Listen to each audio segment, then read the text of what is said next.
আচ্ছা, সমস্যা থাকলে ভাই বোন এবং অন্য ধর্মে কেন তারা এইভাবে আগুন দিল না, গর্ব করা হচ্ছে।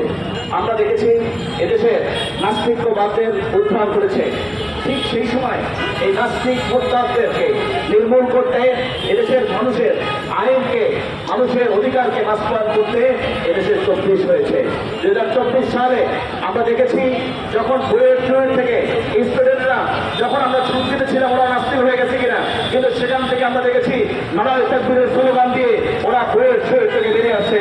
আমরা দেখেছি এদেশে রাস্তায় ওই স্টুডেন্টরা যখন ওরা আন্দোলন করেছে, ওরা রাস্তায় নামাজ পড়েছে, জামাত আদায় করেছে, ওরা ইসলামের শাসন চেয়েছে, ওরা কোরআনের শাসন চেয়েছে। শুধু তাই নয়, আমরা দেখেছি ওরা স্লোগান দিয়েছে, নারায় তাকবীরের স্লোগান দিয়েছে, ওরা এখানে আন্দোলন করেছে, সময় মতো নামাজ পড়েছে। শুধু তাই নয়, এই আন্দোলন অব্যাহত রাখতে, আন্দোলন চাঙ্গা করতে আমাদের সারা বাংলাদেশের শত শত মাদ্রাসা থেকে শিক্ষার্থীরা আলেম ওলামার রাস্তায় নেমে এসেছিল। আজকে দেখেছি আমরা সাদা জুব্বা লাল রক্ত নামে সেই সংগ্রামের সেই মূল হিলিং আমরা দেখতে দেখেছি। অতএব এই সব কিছুর বিনিময়ে কেন এদেশের মানুষের স্বাধীনতা পাবে, এদেশের মানুষ কোরআন নিয়ে বাঁচতে পারবে। কিন্তু আমরা কি দেখলাম, এদেশের মানুষ, আমরা সুইডেনে দেখেছি, ওই নেটওয়ার্ক দেশে দেখেছি, কোরআন পড়িয়ে দিয়েছে, প্রচুর অবমাননা করেছে। আমরা এদেশে বুঝে পড়েছি, আমরা বুঝে উঠেছি, মানুষের রক্তে আগুন লেগেছে, পরিচে আগুন লেগেছে, আমরা এদেশে আন্দোলন করে চলেছি।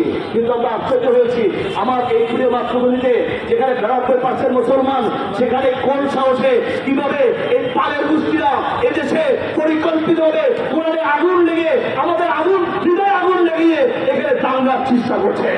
আমরা স্পষ্ট করতে চাই, এই পূজার সময় তারা ষড়যন্ত্র করবার চেষ্টা করেছে, কিন্তু দেখতে হয় নাই, তারা সাথে সাথে কোরআনকে এইভাবে করে তারা এই ষড়যন্ত্র করবার চেষ্টা করছে। আমরা স্পষ্ট জানানো চাই, আজকে দেখুন এই যখনই এই কোরআন অবমাননাকারীদেরকে গ্রেপ্তার করা হয়, ওদেরকে বলা হয় এরা মানবিক বিপর্যয়, এগুলো সমস্যা আছে।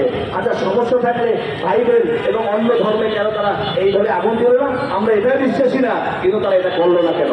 আমরা স্পষ্ট মেসেজ দিতে চাই, ডক্টর ইউনূস সাহেবকে আমরা মেসেজ দিতে চাই, আপনি কখনো দিল্লি প্রেমিক হয়ে যান, আবার কখনো ওয়াশিংটন প্রেমিক হয়ে যান, আবার বিভিন্ন সময় বিভিন্ন দেশে প্রমাণ করতে চান, আপনি জাতিসংঘ প্রতিষ্ঠা করতে চান, আবার এদিকে আপনি ট্রান্সজেন্ডার বাদ প্রতিষ্ঠা করতে চান, আবার এদিকে আপনি হিন্দুত্ববাদ প্রতিষ্ঠা করে আবার মানুষের মধ্যে, আমাদের মধ্যে দাঙ্গাবাজি দিতে চান।